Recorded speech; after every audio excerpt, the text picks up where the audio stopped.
Welcome to Elaine's Literary Salon. This will be going up on a podcast, so we're recording it. I'm excited to have this one here today. I'm just looking at our podcast video with the curtains up. Looks like we're doing a hostage video. Is there any plea for help you'd like to blink to the audience? Just please review. All right, so TJ Relk was raised on a dairy farm in Idaho. With severe hay fever, lactose issues, and a curiosity for the world, he decided agriculture was not in his future and joined the army. He collected intelligence on East Germany's military until it fell apart. So he wrote his first draft of his book instead. That was in 1991. In between, Joe was almost fired from Pizza Hut, developed his own major at Boise State, hosted a cable access TV show, explained road projects to irate motorists, and reported for a variety of media, including NPR reporter in Idaho. With that introduction to diplomacy, Joe joined the Foreign Service and served in Germany, several American posts, Hawaii, and Afghanistan, where he met his wife. Is it Elaine? Elaine. Elaine. Well, Elaine's very close to being in the right place here. That's excellent. They put together a photo book about their experiences during Afghanistan through the Humvee window. Since retiring as a Foreign Service officer in 2022, Joe worked short global migration and speech writing gigs and finally finished his book. He and Elaine live in Burke, Virginia with their 4 boys, 2 humans and 2 felines. So please welcome TJ Relk.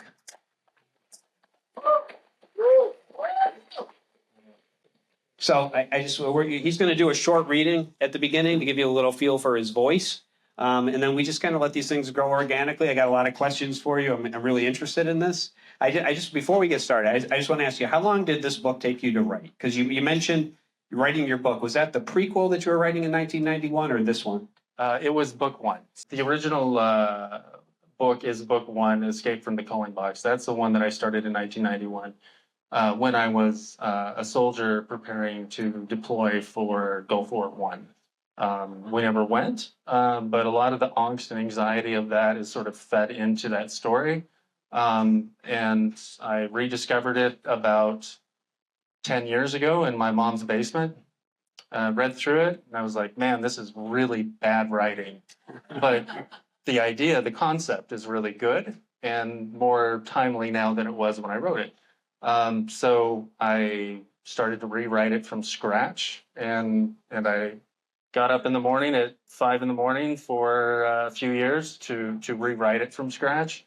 I did not look at the original draft until last night at about midnight, and I think I made the right choice by rewriting it from scratch. So that would be the book 1. The prequel was originally going to be a freebie to generate interest in book 1, but people liked it and wanted more, so I turned it into a novella.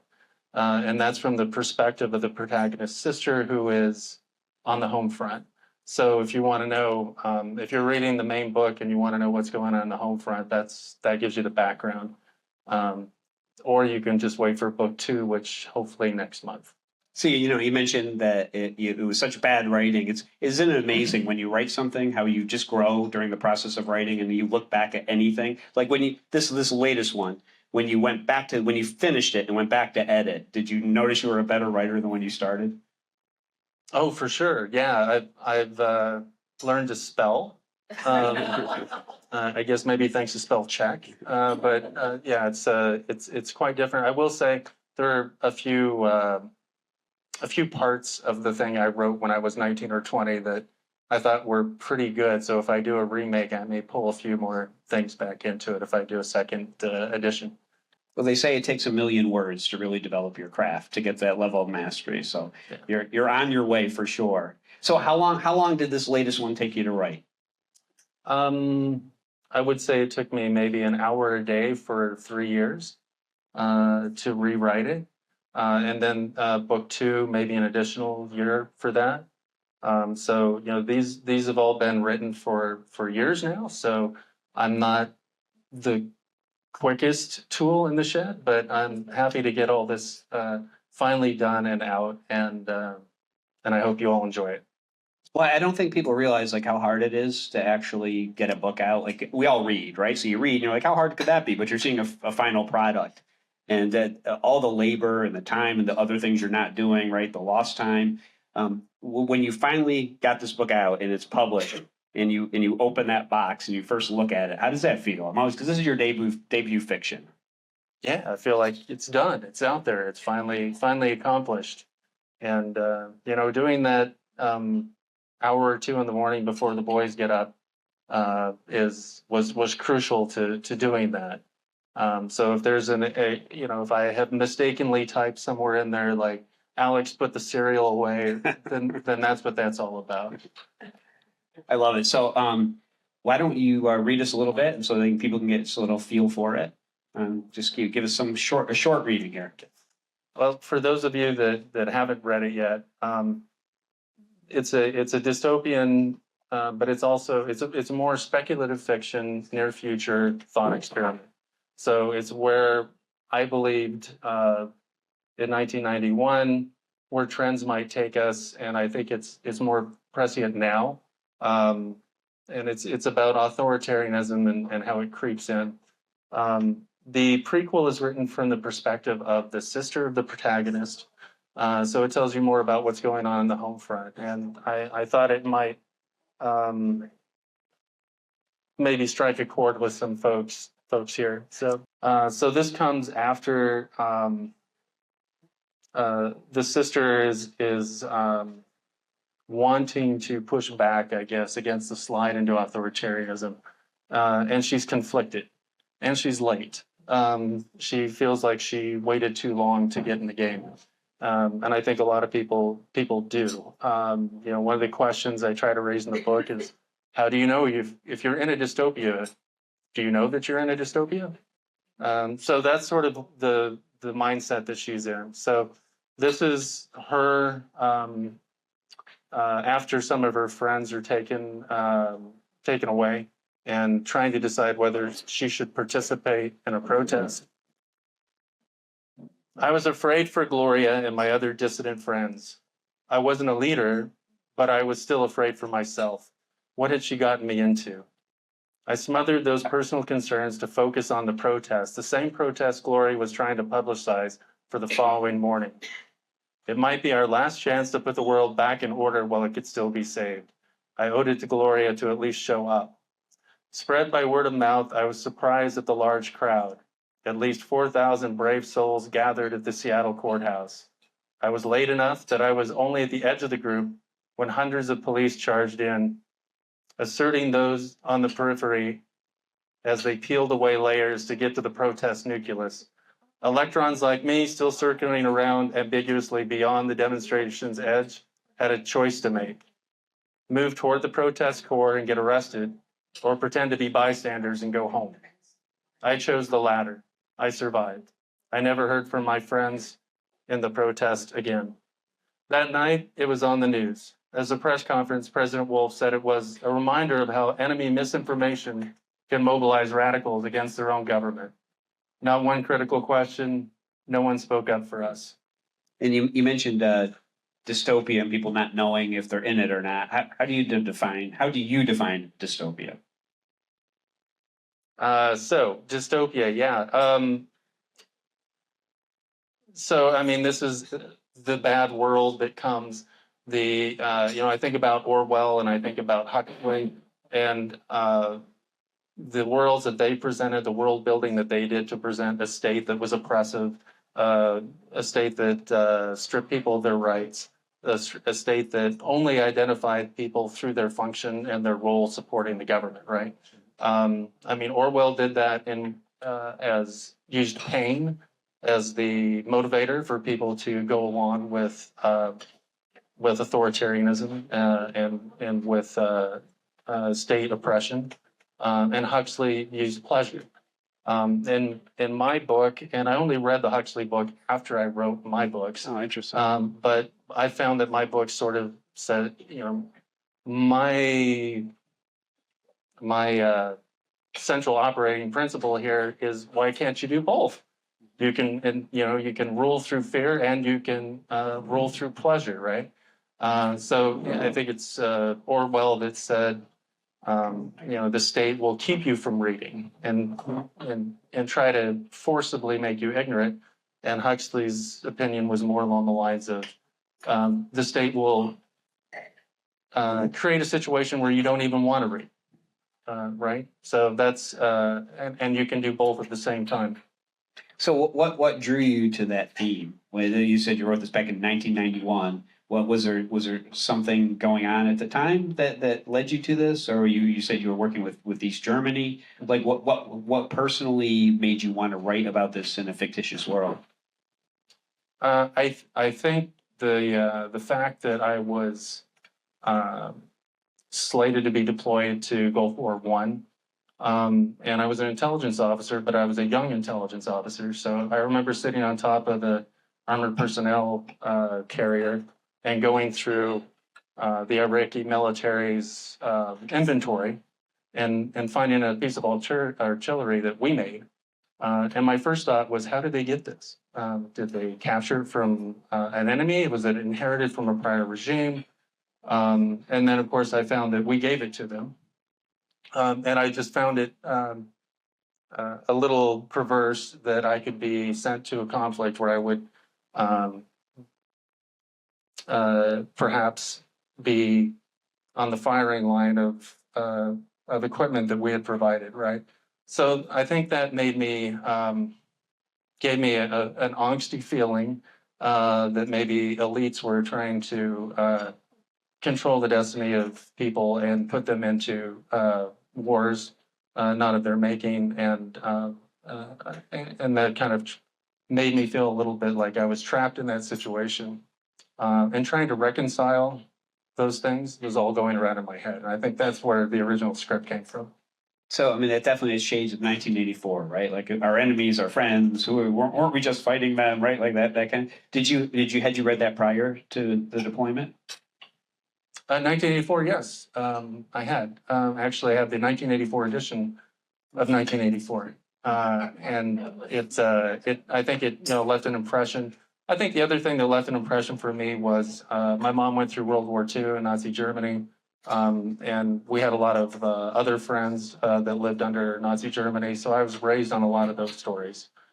State oppression, controlling the narrative of the truth and what the truth is, and using war as a motivator to manipulate the masses and solidify elite control and that sort of thing. So I think that was all sort of the basis for this. So a lot of people like come to theme after a book. They'll write it, they'll have a story, and then they'll realize it's about something. But it sounds like you're sort of the inverse of that. You wanted to write about something, and you brought your plot along to help. Is that correct? Yeah, I think that's correct. And I mean, why do people write dystopian novels? I think a lot of people are trying to warn you that there's things that could happen. Where is all this technology taking us? Where is AI taking us? Resource scarcity, environmental collapse, all these challenges that we're facing. And the central core of the book is really, can we trust people to self-govern, right? Can we come up with a solution? And in my scenario, elites do not wait for that. They see existential threats and they take action, and they change the world order in such a way that they can solve the world's problems. Why don't you just give us a little like back jacket copy? What is this book about without giving away the ending? So I mean, I think that's it. Like if you're, so this was kind of by accident, but the book starts in 2028 with the 2028 election. And a lot of this is new, right? So the core of the book, someone being sent to a forever war where he's not supposed to come back and comes back, that's pretty consistent with the vision of the book and as originally conceived in 1991. But of course, I rewrote the book 10 years ago and started rewriting it. And so a lot of more current things have seeped into it. AI, of course, didn't exist in 1991. A lot of the political polarization that we have right now was not where it is right now. Social media wasn't a thing.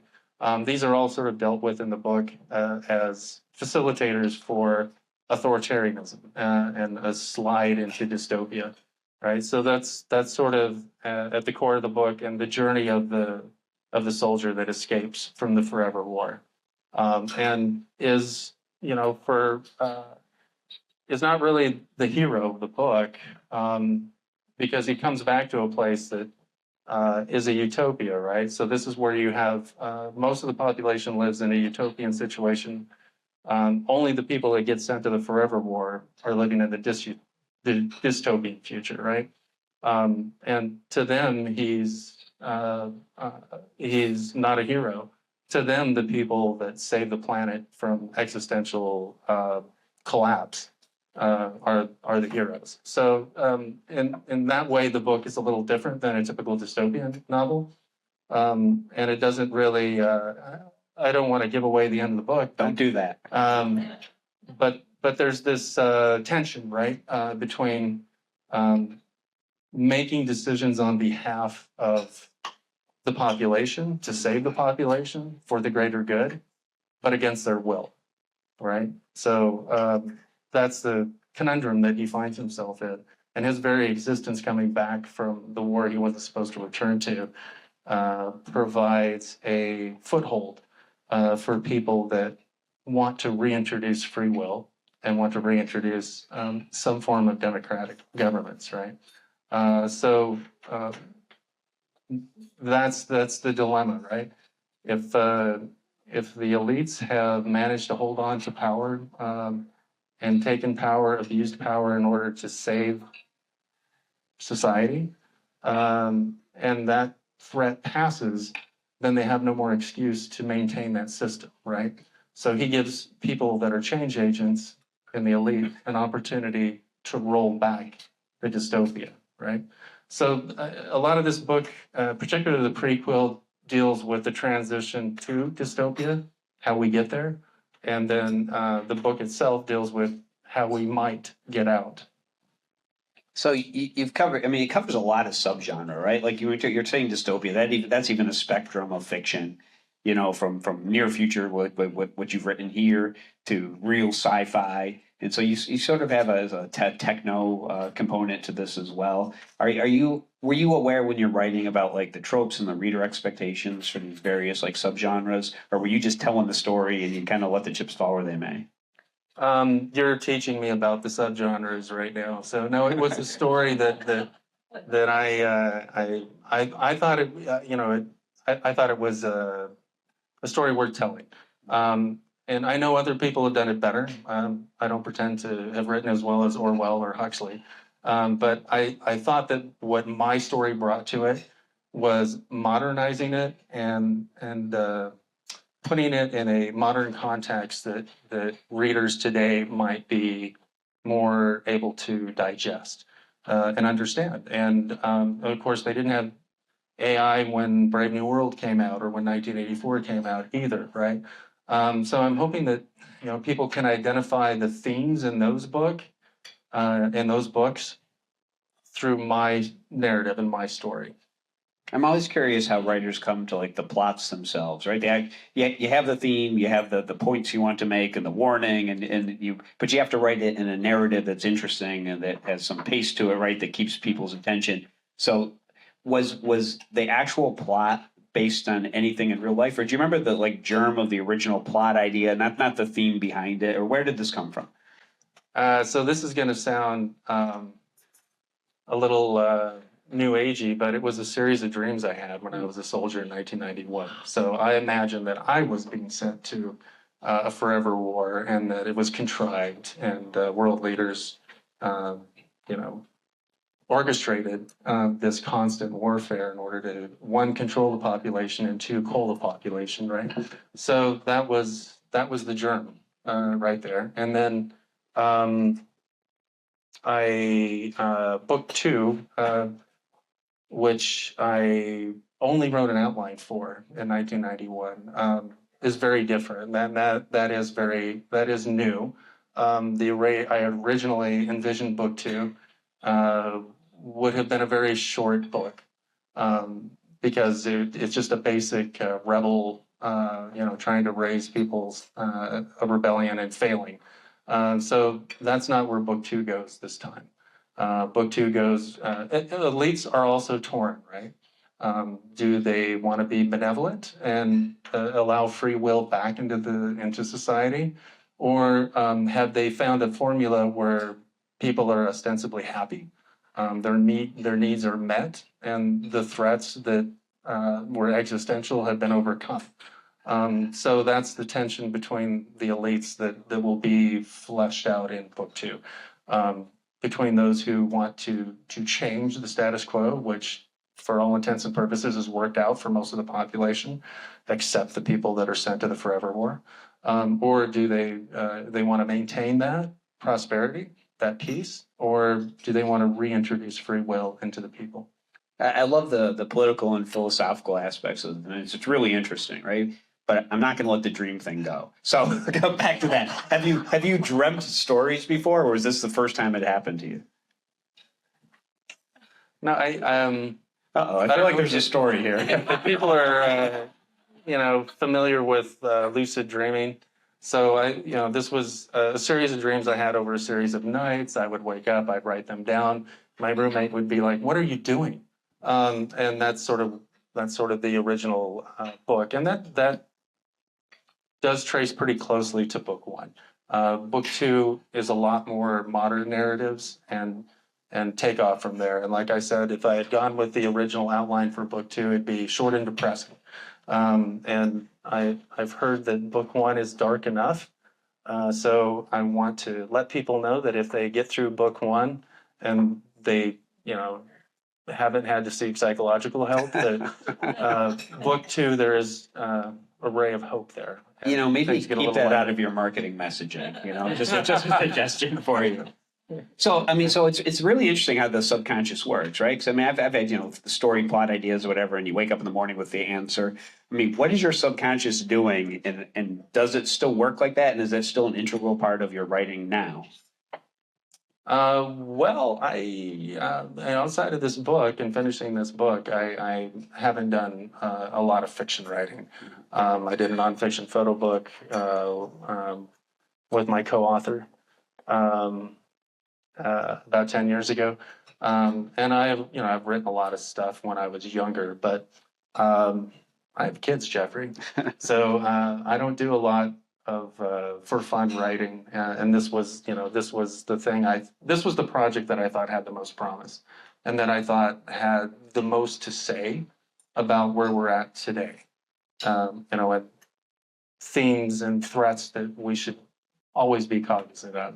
So, going back to like Orwell and Huxley, I had hoped to revisit those things in a way that people would find more accessible, and would be more relevant to their modern life.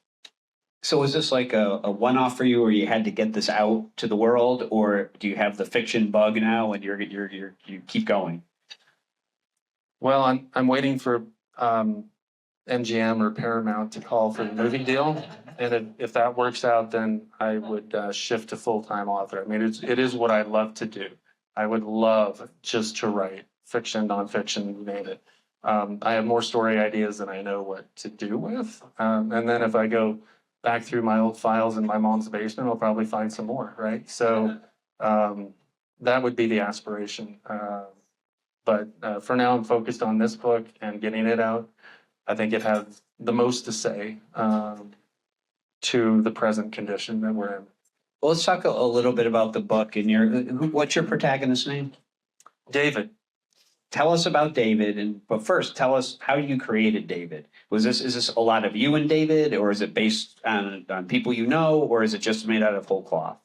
Well, it's a lot of me. It's based on a dream that I had. Right. It's based on I would say book one is again follows pretty faithfully the original script from 1991. Book two, I have given my readers basically put all my angst and anxieties into book one to share with them. So it is, we've talked about the different things. It's about forever wars. It's about AI. It's about technology. It's about resource scarcity. But it's also about things like family. It's about how do we treat the aging. If we could be immortal, would we want to be? What's our obligation, our loyalty to our family, to our friends, and to ourselves, and how do we balance that? And that's something that the protagonist has to struggle with, partially because his family thinks he's dead and won't accept him. So there's for anyone who's been away for a long time and come back home and not recognized home, it deals with that whole notion of, can you come home again? Or is home just something, what is home? Is it the imaginary place that we have in our mind? And this is what motivates the protagonist to escape after all those years, right? How much did you deal with that, right? Because you have the image of home when you leave, and you're gone for an extended period of time, but life goes on and everything changes, and then you come back. How did you deal with that in your own life? Yeah, still dealing with that. And, I think that was, the lesson to myself is that you can't expect people not to move on. You can't expect to leave. I see some of my colleagues from the State Department here too. So you leave to represent the country. And then the country you represent, you come back and it's quite different, right? So that takes some getting used to. I feel like I should ask them how that's all worked out for them. So, I mean, I think part of this is me working out my inability to accept that things change, and home changes, and family changes, and friends change, and that's certainly something the protagonist deals with in a much more advanced, accelerated way, because all he has are memories for, I don't want to give it all away, but for a very extended time. So this is what sort of tethers him to his mission and his reality and his desire to escape. He is motivated to get back to this place that really only exists in his head at this point. So getting back there, he has to deal with the changes, and how he deals with that is mostly in book 2. So you're reinterpreting Huxley in Orwell, and you're trying to have a modern version of this to get these kind of warnings out, these kind of these threats that never go away, right? It's part of the human condition. But how much of it is you, as you say, working through this, right, for yourself? Because a lot of writers do that, and I think people don't realize in fiction how much people put of themselves in these books, right? So if you had to put a percentage on it, how much of this is you working through these issues for yourself versus how much of this altruistic, let's get a warning out to the world? Can it be 100% of both? Yeah, I mean, yeah, I think that's this has been a cathartic book for me to write, right?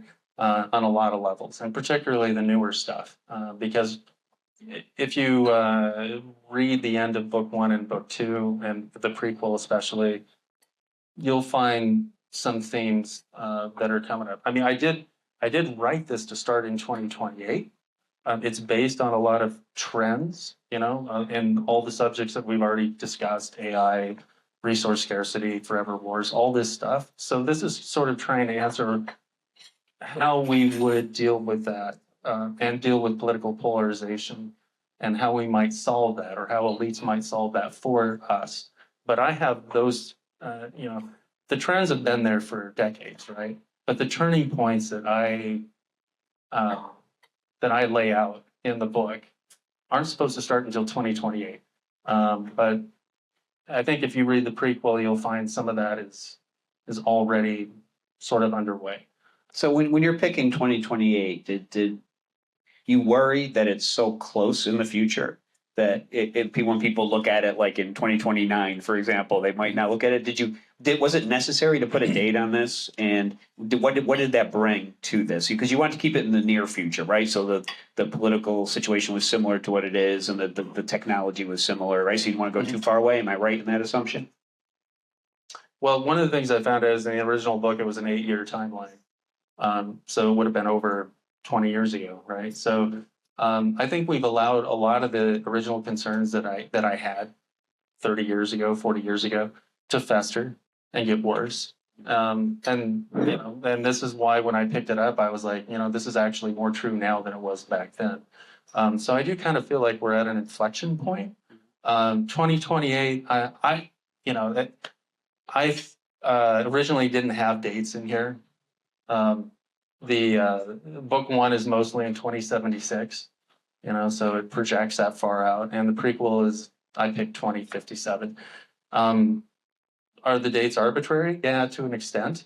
But I also thought, I guess 6-7 years ago, where I thought these things would percolate would be 2028. And you can read more about it in the prequel, but I thought people would just get tired of the partisanship and would long for someone who would just fix it. And that's why I have a billionaire tech guy who comes in with no political baggage, who sweeps that up, right, and self-financed. So that was a guess on my part. It's probably going to be wrong, but 1984 was written about 1984. So I threw out 2028, put my line in the sand, and just kind of have to live with it. I love that. So, how much, like when we were talking about the character, right, and your protagonist, how much of a dystopian novel like this, especially something that has these strong themes of philosophy and politics, right? How much of this is character driven versus plot? Character driven versus plot. So, I've tried to illustrate these things through the character.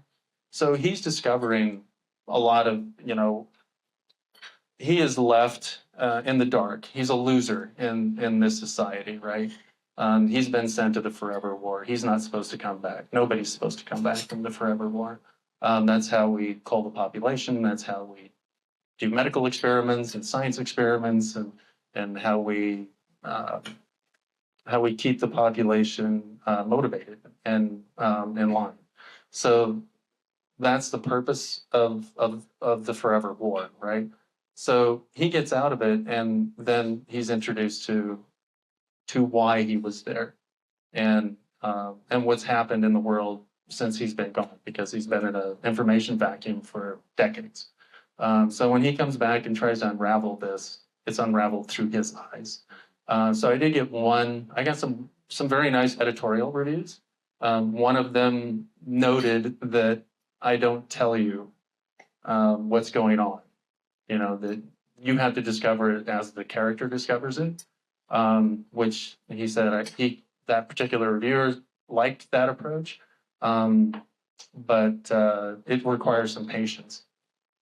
And how much does the character change in this, without giving away endings? But do you plan out like character arc, or is this something that as you go, you're just seeing how your character reacts in various scenes? Like there's always character change, right? Mm-hmm. Was that planned in advance?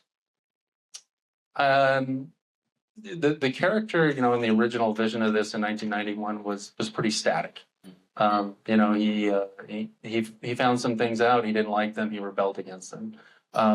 Now the character undergoes some more growth. The new concept does not have this split between the elites that he's able to get into. So he's motivated to return home because of what he remembers and the person he remembers himself to be. And then when he gets home and it's not there anymore, and he finds out all the things that he's fought for are untrue and based on lies, then he sort of has to rediscover himself. And you start to see that, I think, at the end of book one, but it's more developed in book two. Again, book two, we're exploring, we're in dystopia. How do we get out of dystopia, right? And that requires society is required to redefine itself. That's the central question: is can we trust ourselves again with free will and some form of informed democratic government, right? And he's rediscovering himself at the same time. So there's a parallel track. Society is questioning itself and evolving, and he's doing the same thing. and he's trying to figure out whether there's a place for him to fit in anymore in the new world. Well, I mean, those are the best books, right? When you have the internal and external, and the arcs are somehow merging together or following parallel as they are with yours. To what extent do you think readers, when they're reading fiction about these types of philosophical ideas, are better able to accept something, especially in like a really divided country, like because they can take themselves out of the present and the reality and put themselves in this fictional world? Do you think your ideas are able to maybe penetrate a little better in that environment? Yeah, I mean, that's what I'm hoping for. I'm hoping that people can identify, I think we've all had, been disappointed by expectations we've had about friends, family, society, the world. And this is sort of about him coming to terms with it and trying to find a way forward, right?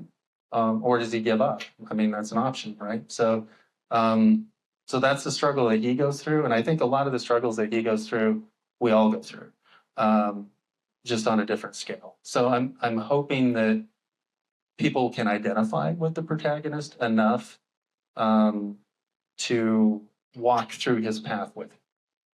So you've been in some interesting places in your real life. To what extent does location and setting affect your book and your plot and your character development? And other people in the room have also, a lot of my friends have also traveled in a lot of different countries and a lot of different places. I think seeing how other societies function or dysfunction, how other governments oppress people, how other people are pulled into one, to a greater or lesser extent to some of the what I would consider distractions to public discourse. I think that helps, and also to identify the commonalities, right? So, I mean, obviously this book's very personal. You've put in a lot of time for it. You mentioned now you'd love to do this full time if it were even possible. When did you? Let me go back. When do you first remember a story captivating you like this? You've talked about Huxley and Orwell, but like go back further. Like when was it that? Because I'm always curious. Are storytellers made or are they born? And when did it first really attract you in any kind of story? Well, I was just watching Paramount last night and rediscovering some of the old Twilight Zone episodes, which are brilliantly written and hold up today. And I was also, I always had this. We talk about struggles within the family. One of my struggles was Star Trek was on at the same time as Gunsmoke, and I always wanted to watch Star Trek, and the rest of the family always wanted to watch Gunsmoke. And the argument was always like, Star Trek's not realistic. It's just made up baloney. And I was like, do you think a guy could walk down the middle of an old West town shooting from the hip and no one hits him, but he hits everyone else? At least in Star Trek, the guy in the red shirt dies once in a while, right? So I was the youngest and lost the argument most of the time.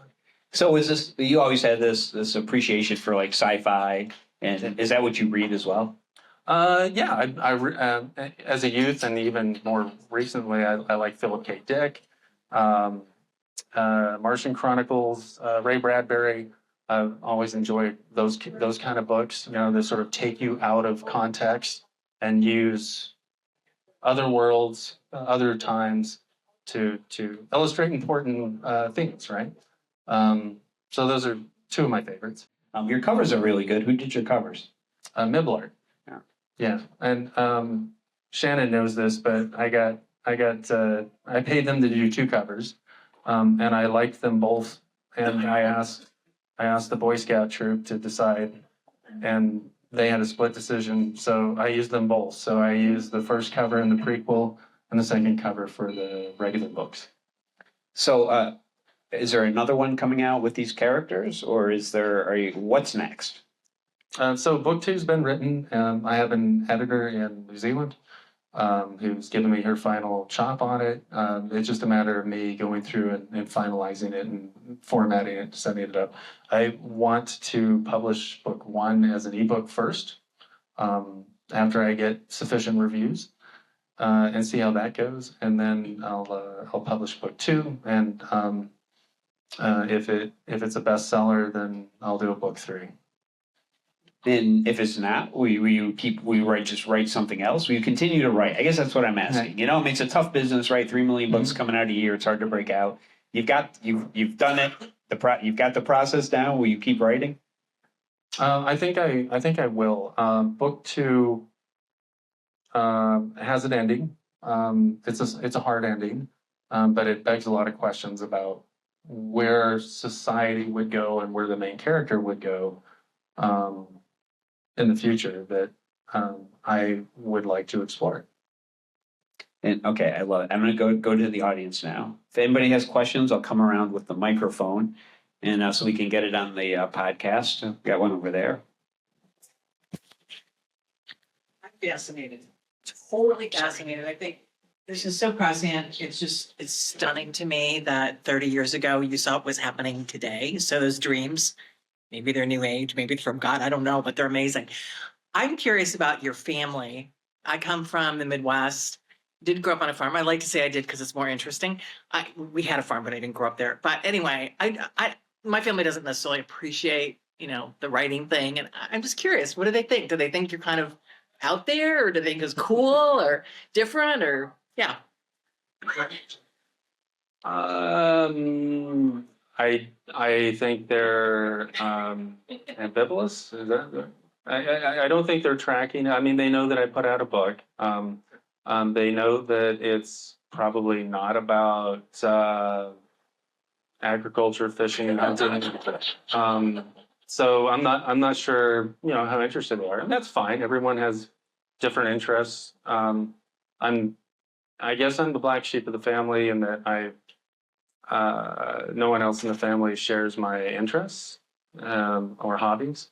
But I hope they read it, and if they do, I hope they give it a review.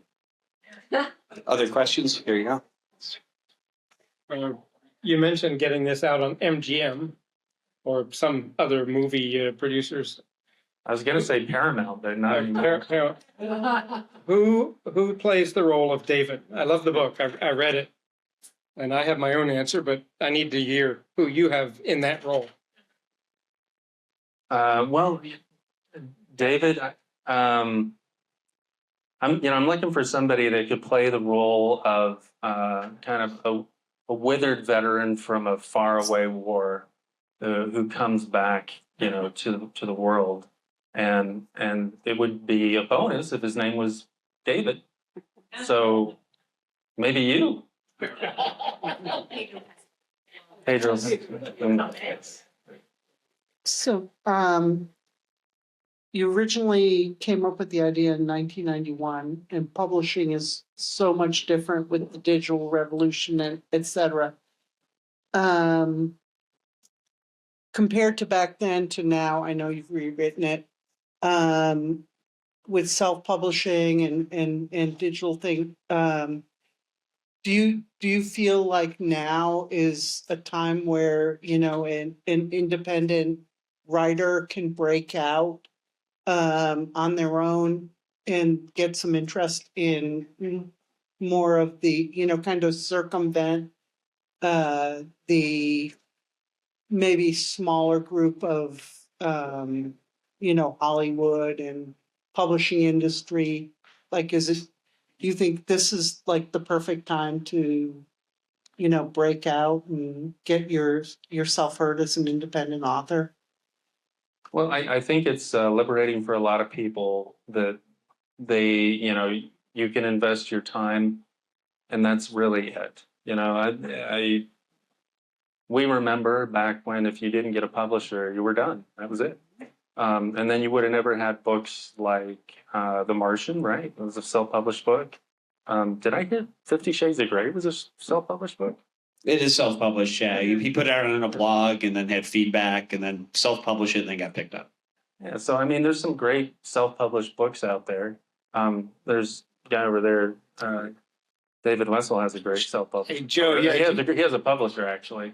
But there's a lot of good independent, authors that are doing things and have more avenues. I think maybe the flip side, and I'd be curious to see, hear what you have to say about this, Jeffrey. But the downside to liberating everyone to write is that the market is flooded with writers and books and product. They're not all good.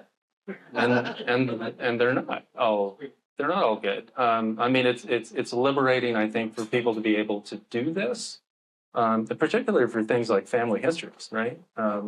But I think the flip side of it is there's a lot of product out there. And back to your point, I mean, back in the days, it's all gatekeepers, right? They tell you if your book is good or not. They tell you if it gets published, gets picked up, gets turned into a movie deal. This provides a way around all that. But the odds are still pretty stacked against an independent author breaking out. And if you're it's again, Jeffrey knows far more about this than I do, but it's not just the book or the quality of the book, it's your ability to get it in front of readers, right? And get them to buy it. And I'm not great at marketing, right? So maybe I can get a little help in the future, but it's that's the things a publisher would do for you. You know, they would do your cover, they would assign you an editor, they would take all that work out of it that I put into it and that independent authors have to put into it, and do all that for you. The flip side is you have to you have to tailor your product to what they want, right? So you lose some creative freedom, and if they don't like you, you're done. Joe, do you think having spent some time as a speechwriter that helped you be able to write more naturalistic dialogue? Yeah, I mean the book wouldn't be where it is if it wasn't for my speech writing chops and my mentor Randy who helped me along the way. It's to put these concepts into an engaging dialogue. That people don't just hear, they remember. Your questions on this side? Anybody's? This is your chance. He has to answer you. Any other questions? Real quick, yeah, you mentioned quite a few authors, science fiction, Orwell, Bradbury, etc. But I one of the things I appreciated about your books, I read two, and was mentioned by one of the reviewers was that there's the subtext that there are you don't tell people what to think. You give a story and then there's layers underneath that, which when I read it, I immediately thought of Heinlein. And so, which back in the day, we didn't use dystopian to describe Heinlein's books. That was the old science fiction. So I was just curious, did you, he was a great story. You could read his stories. It'd be fun on one level, action and everything, but there were many levels beneath it that were comments on society. So I was just curious were you ever a fan? And No, but I'll definitely check that out. I will, I would say that part of the reason I wrote this book is because I struggle with the same questions that I'm posing in the book, right? Free will, is mankind be trusted to self-govern and with dominion over the earth, right? So, and I don't answer the question. I mean, maybe I shouldn't say that.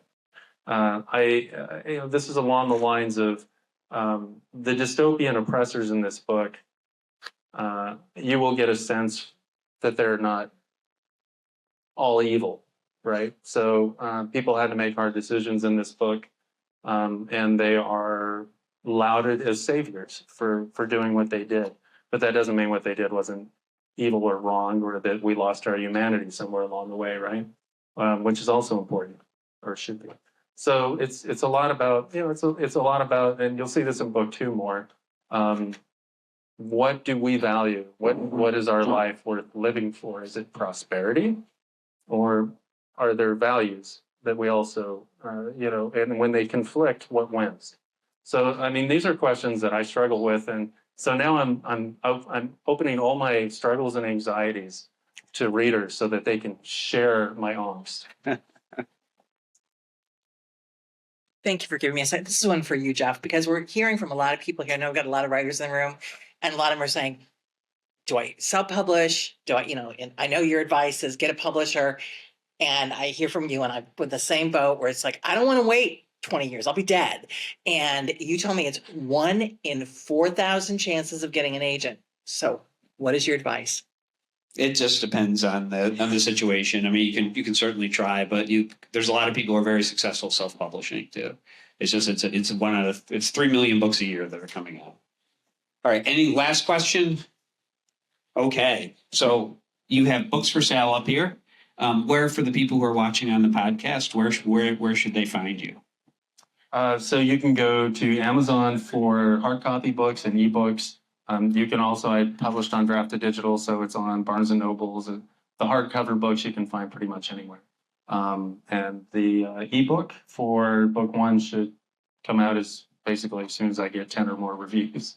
And you have your book open. You want to read something else for us? Yeah, I read from the prequel, and this book is about launching book 1. So I thought I'd just end with a bit of what's going on in what I call the Culling box, which is where the great powers send the unfortunate ones to fight in the forever war.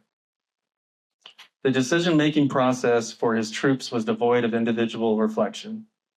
During combat ops, authoritative guidance manifested itself almost exclusively from the icon, the communicative wristband Goliath simultaneously piped into their ocular implants. When it malfunctioned or was severed from the body, soldiers froze in place. If you saw soldiers standing motionless as fighting raged around them, they were no longer online.